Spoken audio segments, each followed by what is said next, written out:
Good morning बच्चों।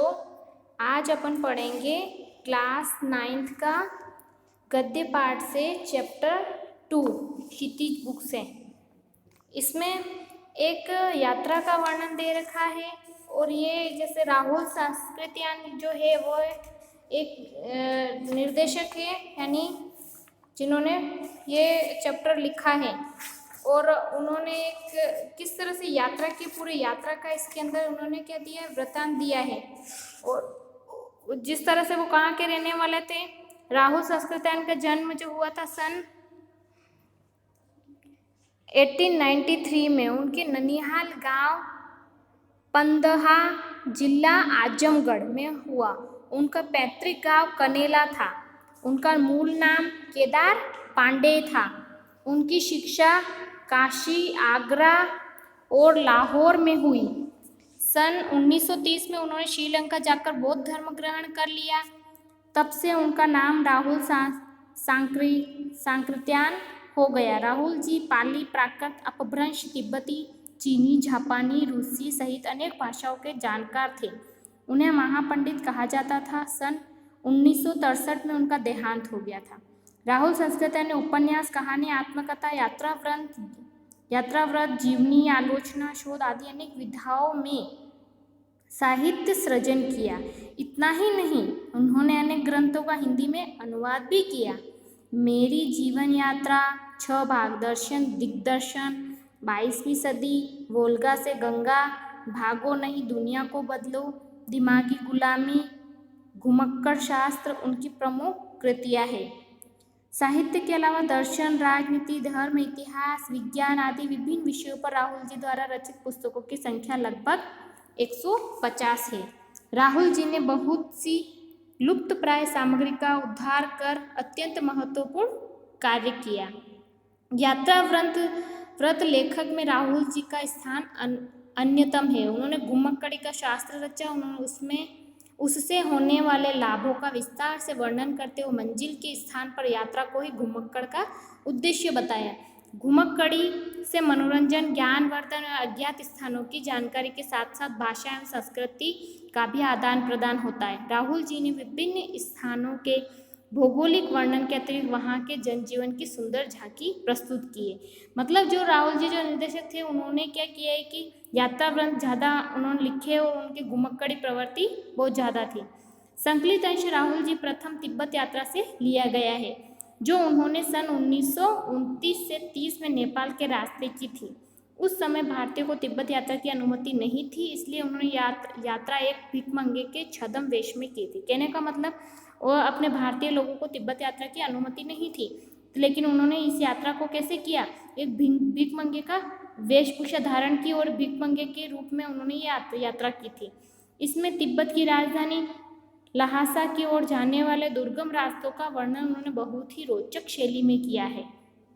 इस यात्रा वृत्तांत में हमें उस समय के तिब्बती समाज के बारे में भी जानकारी मिलती है। लासा की ओर सबसे पहले वह नेपाल से तिब्बत जाने का मुख्य रास्ता है।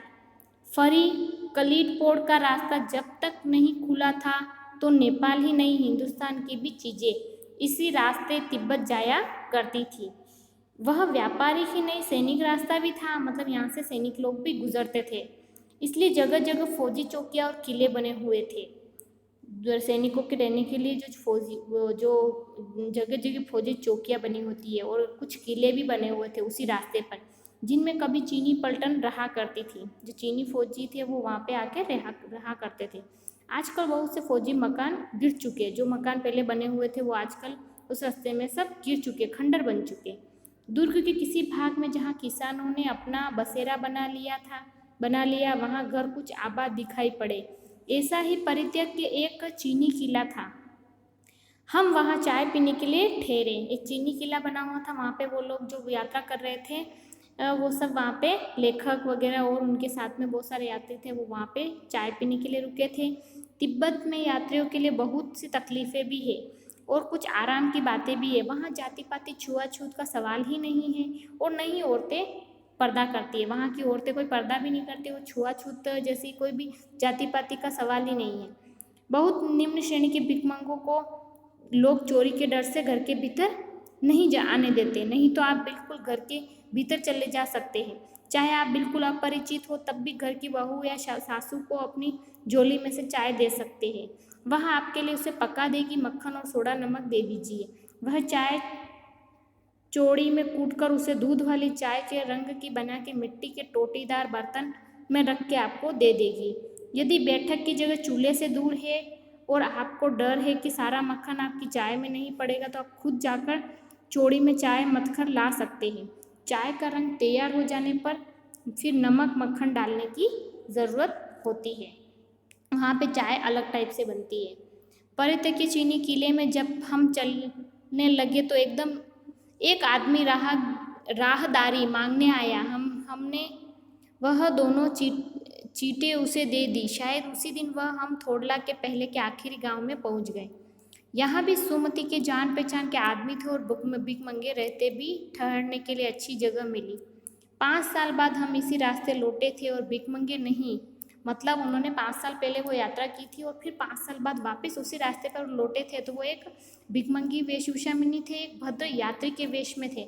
तो एक भद्र यात्री के वेश में घोड़ों पर सवार होकर आए थे, किंतु उस वक्त किसी ने हमें रहने के लिए जगह नहीं दी और हम गांव के एक सबसे गरीब झोंपड़े में ठहरे थे। बहुत कुछ लोगों की उस वक्त की मनोवृत्ति पर ही निर्भर है। खासकर शाम के वक्त छड़ पीकर बहुत कम होश हवास को दुरुस्त रखते हैं। मतलब शाम को वहाँ पे लोग नशा करते हैं और वो होश आवाज में नहीं रहते। बहुत कम लोग होते हैं जो नशा नहीं करते। अब हमें सबसे विकट डांडा थोड़ला पार करना था। डांडे तिब्बत में सबसे खतरे की जगह है। 16-17 हजार फीट की ऊंचाई होने के कारण उनके दोनों तरफ मीलों तक कोई गांव गिराव नहीं होते। नदी के मोड़ और पहाड़ों के कोनों के कारण बहुत दूर तक आदमी को देखा नहीं जा सकता। डाकुओं के लिए यही सबसे अच्छी जगह है, क्योंकि वहाँ पे लोग दिखते नहीं है, वो आराम से वहाँ पे छुप के बैठे रहते हैं। तिब्बत में गांव में आकर खून हो जाए तभी तो खूनी को सजा भी मिल सकती है, लेकिन इस निर्जन स्थान में मरे हुए आदमियों के लिए कोई परवाह नहीं करता। सरकार खुफिया विभाग और पुलिस पर उतना खर्च नहीं करती और वहाँ की गवाह भी तो कोई नहीं मिल सकता। डकैत पहले आदमी को मार डालते हैं, उसके बाद देखते हैं कि कुछ पैसा है कि नहीं। हथियार का कानून न होने के कारण यहाँ लाठी की तरह लोग पिस्तौल बंदूक लिए फिरते हैं। मतलब कोई सब लोग वहाँ पे हथियार रख सकते हैं, उसका कोई कानून नहीं है।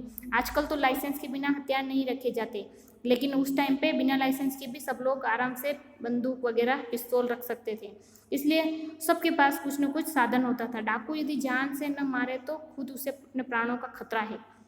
गांव में हमें मालूम हुआ कि पिछले ही साल थाड़ला के पास खून हो गए। शायद खून की हम उतनी परवाह नहीं करते क्योंकि हम भिखमंगे थे और जहाँ कहीं वैसी सूरत देखते टोपी उतार जीभ निकाल कुची कुची दया दया एक पैसा कहते भीख मांगने लगते। लेकिन पहाड़ की ऊंची पहाड़ी थी, पीठ पर सामान लाद कर कैसे चलते और अगला पड़ाव 16-17 मील से कम नहीं था। मैंने सुमति से कहा कि यहाँ से लडकोर तक के लिए 2 घोड़े कर लो, सामान भी रख लेंगे और चढ़े चलेंगे। दूसरे दिन हम घोड़ों पर सवार होकर ऊपर की ओर चले। डांडे से पहले एक जगह चाय पी और दोपहर के वक्त डांडे के ऊपर जा पहुंचे। हम समुद्र तल से 17-18 हजार फीट ऊंचे खड़े थे। हमारे दक्षिण तरफ पूरब से पश्चिम की ओर हिमालय के हजारों श्वेत शिखर चले गए थे। भीटे की ओर दिखने वाले पहाड़ बिल्कुल नंगे थे। वह न वहाँ बर्फ की सफ़ेदी थी न किसी हरियाली की। उत्तर की तरफ बहुत कम बर्फ वाली चोटियाँ दिखाई पड़ती थी। सर्वोच्च स्थान पर डांडे के देवता का स्थान था, जो पत्थरों के ढेर, जानवरों के सींगों और रंग बिरंगे कपड़ों की झाड़ियों से सजाया गया था। अब हमें बराबर उतराई पर चलना था। चढ़ाई तो कुछ दूर थोड़ी मुश्किल थी, लेकिन उतराई बिल्कुल नहीं। शायद 2-1 और सवार साथी हमारे साथ चल रहे थे। मेरा घोड़ा कुछ धीमे चलने लगा। मैंने समझा कि चढ़ाई की थकावट के कारण ऐसा कर रहा है और उसे मारना नहीं चाहता था। धीरे धीरे वो बहुत पिछड़ गया और डॉन क्विस्टो की तरह अपने घोड़ों पर झूमता हुआ चला जा रहा था। जान नहीं पड़ता कि घोड़ा आगे जा रहा है या पीछे। जब मैं जोर देने लगा तो वह सुस्त पड़ जाता। एक जगह 2 रास्ते फूट रहे थे, मतलब एक जगह 2 रास्ते हो रहे थे। मैं बाएं का रास्ता ले मील 1.5 मील चला गया। आगे घर में पूछने में पता लगा कि लटकोर का रास्ता दाहिने वाला था। फिर लौटकर उसी को पकड़ा। 4-5 बजे के करीब में गांव में मील भर पर था तो सुमति इंतजार करते हुए मिले। मंगलों का मुंह वैसे ही लाल होता है और अब तो वह पूरे गुस्से में था। उन्होंने कहा, मैंने 2 टोकरी कंडे फूट डाले, 3-3 बार चाय को गर्म किया। मैंने बहुत नरमी से जवाब दिया, लेकिन मेरा कसूर नहीं है मित्र। देख नहीं रहे हो कैसा घोड़ा मुझे मिला है, मैं तो रात तक पहुँचने की उम्मीद रखता था। खैर सुमति को जितनी जल्दी गुस्सा आता उतनी ही जल्दी ठंडा भी हो जाता। लड़कों को एक अच्छी जगह पर ठहरे थे जहाँ भी उनको अच्छे यजमान थे। पहले चाय सत्तू खाया गया, रात को गर्मा गर्म थुक्का मिला। अब हम तिरडी के विशाल मैदान में थे जो पहाड़ों से घिरा टापू सा मालूम होता था, जिसमें दूर एक छोटी सी पहाड़ी मैदान के भीतर दिखाई पड़ती है। उसी पहाड़ी का नाम है तिरडी समाधि गिरी। आसपास के गांव में भी सुमति के कितने ही यजमान थे। कपड़े की पतली पतली चीरी बत्तियों के गंडे खत्म नहीं हो सकते थे, क्योंकि बोध गया से लाए कपड़े के खत्म हो जाने पर किसी कपड़े में बोध गया का गंडा बना लेते थे। वह अपने यजमानों के पास जाने चाहते थे। मैंने सोचा यह तो हफ्ता भर उधर ही लगा देंगे। मैंने उनसे कहा कि जिस गांव में ठहरना हो उससे भले ही गंडे बांट लो, मगर आसपास के गांवों में मत जाओ। इसके लिए मैं तुम्हें लासा पहुंचकर रुपए दे दूंगा। सुमति ने स्वीकार किया। दूसरे दिन हमने भरिया ढूंढने की कोशिश की, लेकिन कोई न मिला। सवेरे ही चल दिए होते तो अच्छा था, लेकिन अब 10-11 बजे ही तेज धूप में चलना पड़ रहा था। तिब्बत की धूप भी बहुत कड़ी मालूम होती, यद्यपि थोड़े से भी मोटे कपड़े से सिर को ढांक लें तो गर्मी खत्म हो जाती। आप 2 बजे सूरज की ओर मुँह करके चल रहे हैं। ललाट धूप में जल रहा है, पीछे का कंधा बर्फ हो रहा है। फिर हमने पीठ पर अपनी अपनी चीजें लादी, डंडा हाथ में लिया और चल पड़े। यद्यपि सुमति के परिचित तिदड़ी में ही थे, लेकिन वह एक और यजमान से मिलना चाहते थे, इसलिए आदमी मिलने का बहाना कर शेखर विहार की ओर चलने के लिए कहा। तिब्बत की जमीन बहुत अधिक छोटे बड़े जागीरदारों में बटी है। इन जागीरों का बहुत ज़्यादा हिस्सा मठों के हाथ में है। अपनी अपनी जागीर में हर एक जागीरदार कुछ खेती खुद भी करता है, जिसके लिए मजदूर बेगार में मिल जाते। खेती का इंतजाम देखने के लिए वहाँ कोई भिक्षु भेजा जाता है, जो जागीर के आदमियों के लिए राजा से कम नहीं होता। शेखर की खेती के मुखिया भिक्षु बड़े भद्र पुरुष थे। वह बहुत प्रेम से मिले। हालांकि उस वक्त मेरा भेष ऐसा नहीं था कि उन्हें कुछ भी ख्याल करना चाहिए था। यहाँ एक अच्छा मंदिर था जिसमें कंजूर बुद्ध वचन अनुवाद की हस्तलिखित 103 पोथियाँ रखी हुई थी। मेरा आसन भी वहीं लगा। वह बड़े मोटे कागज पर अच्छे अक्षरों में लिखी हुई थी। एक एक पोथी 15-15 शेर से कम नहीं रही होगी। सुमति ने फिर आसपास अपने यजमानों के पास जाने के बारे में पूछा। मैं अब पुस्तकों के भीतर था, इसलिए मैंने उन्हें जाने के लिए कह दिया था। दूसरे दिन वह गए। मैंने समझा था कि 2-3 दिन लगेंगे, लेकिन वह उसी दिन दोपहर के बाद चले गए। तिरडी गांव वहाँ से बहुत दूर नहीं था। हमने अपना सामान पीठ पर उठाया और भिक्षु नमसे से विदाई लेकर चल पड़े। ये पूरा यात्रा वृतांत है। आपको इसको लेखक ने जो यात्रा की थी नेपाल की, उसके बारे में बताया है। नेपाल और तिब्बत का पूरा मार्ग इसमें बताया है कि उन्हें यात्रा करते समय क्या क्या कठिनाइयाँ आई थी और उनको कहाँ कहाँ से गुजरना पड़ा, वो कहाँ पर ठहरे थे, वो जो तिब्बती समाज था वो कैसा था, वहाँ के कैसे रीति रिवाज थे। उसके बाद लड़कों को प्रस्थान करने के लिए वो कहाँ से निकले, उन्होंने क्या क्या जो सुविधाएं ली थी। उसके बाद उनको तिरडी से शेख विहार जाने में कितना समय लगा और किन मुश्किलों का उनको सामना करना पड़ा था। इस पूरे यात्रा वृतांत में ये सब चीज़ें लेखक ने बताई है। इसलिए आपको अच्छे से इसको पढ़ना है और उसका पूरा ये जो यात्रा वृतांत है आपको स्वयं ऐसे सोचना है कि जैसे आप खुद इस यात्रा को कर रहे हो और जा रहे हो यात्रा में, और किस तरह से आपको इन कठिनाइयों का सामना करना पड़ रहा है।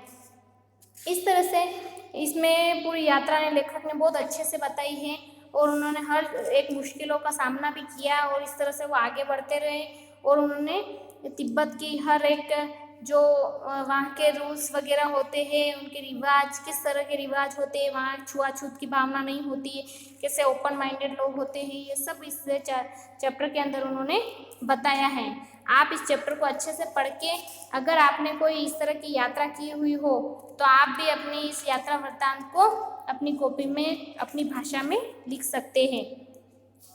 Thank you.